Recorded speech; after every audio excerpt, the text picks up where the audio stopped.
If you guys have been following me for a while, I'm pretty sure y'all remember this video right here where I talked about the transitions the Warriors can make in the future.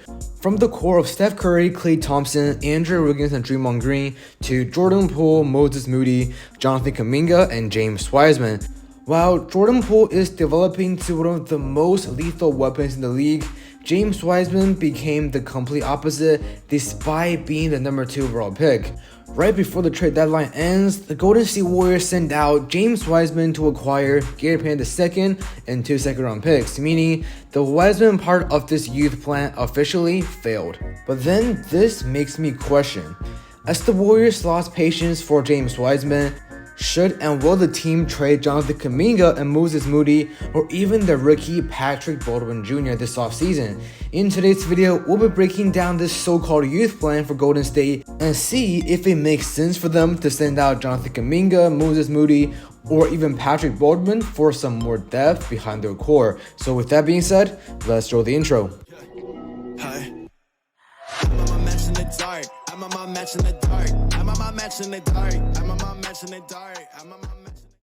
Yo, what's up guys, Jason's here back with another video. If you're the first time watching, I make NBA content every single day. If you want the latest NBA news and rumors on your feed, all you gotta do is to leave a like and subscribe so that you won't miss any of my future uploads. Now, let's start the video by talking about James Wiseman. In the 2020 NBA draft, the Golden State Warriors selected James Wiseman with the number 2 overall pick. That year, I was actually considering packaging the pick and some other assets to acquire a superstar for Golden State, but they ended up picking James Wiseman even before LaMelo Ball. Of course, that was what makes the most sense at the time, but now it is clearly a mistake. The Warriors had this plan to have Wiseman develop under this current system and becomes the core for the future, but to be honest, James Wiseman right now is worse than Kevon Looney. Now remember, the Warriors had patience with Wiseman his first rookie season despite the injury, had patience with him the next year although he was out the entire year with injury, but this season they finally pulled the trigger on Wiseman. I think the Warriors front office understand that if they don't flip Wiseman for some assets right now, they won't get anything in return this offseason or next year. Overall, Wiseman part of this youth plan is a huge L. However, on the other hand, Jordan Poole is a huge win for Dub Nation. When Jordan Poole first got drafted by Golden State with the final pick in the first round, so many people doubted him. At one point, Jordan Poole was even in the G League for the Warriors. However, that is no longer him. If we look at Poole's stats these past few years, we're seeing exponential growth.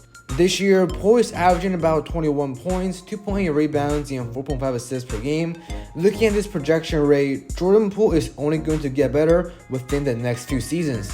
Even though some argue that Jordan Poole is really consistent, but I think that will eventually be resolved as his experience starts to build up. Especially considering the fact that Jordan Poole is currently on the final year of his rookie contract, his production is way above the cap hit. And this past offseason, Golden State extended Jordan Poole on a 4-year, $140 million contract, which in my opinion is a little bit over what he's actually worth. However, we don't know what's going to happen within these next 4 years, but we shall see how that goes out. So far, Jordan Poole is a huge W for these Warriors in their youth plan.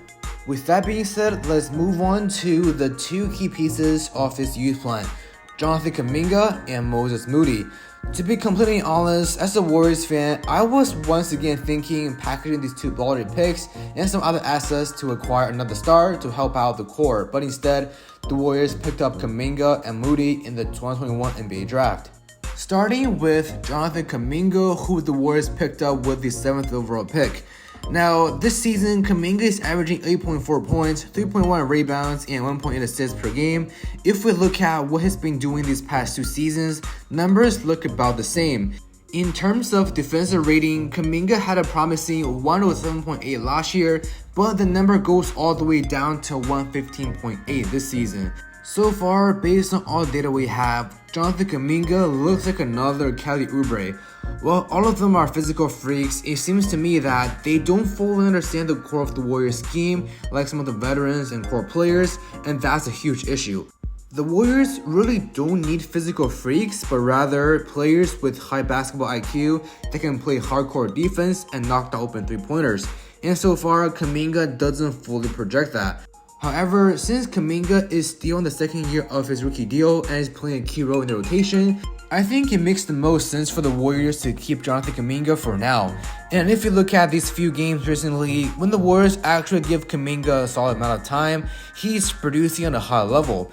Especially if we consider the fact that how weak the Warriors depth is right now at the forward position, they can't really trade away Jonathan Kuminga. The game on Tuesday against the Clippers, Kuminga was giving me a feeling of a hybrid model of Andrew Wiggins and Draymond Green. If we were to keep developing on this rate, I think Kuminga could become something special. But we still have to wait on that, and I think Kuminga is worth the wait. Moving on, let's talk about Moses Moody. The Warriors picked up Moody with the 14th pick in the 2021 NBA Draft. This year, Moody is averaging 4.9 points and 1.7 rebounds per game. So far, he has a defensive rating of 117.7, which is again worse than the 111.1 rating last season.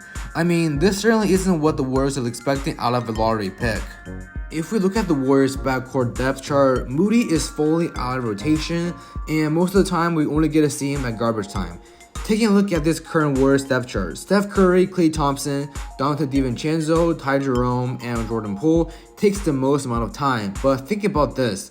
Even though Steph Curry is currently out and Gary Payton is currently out, Moses Moody is still not getting much time on the court. When these two guys return, that basically means Moses Moody will not even see the court at all.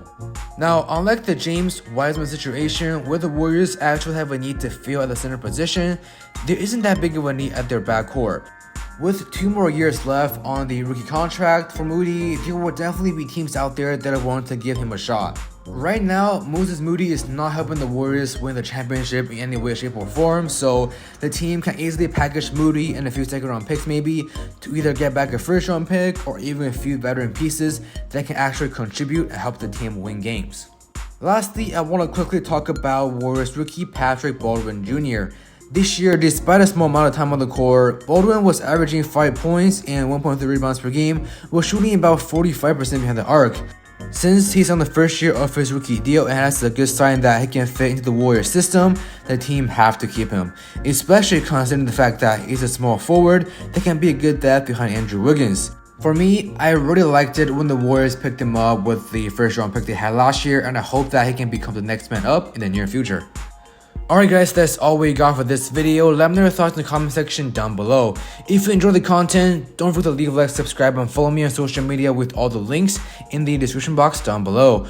Once again, thank you guys so much for watching this video, and I will see you guys in the next episode. Peace.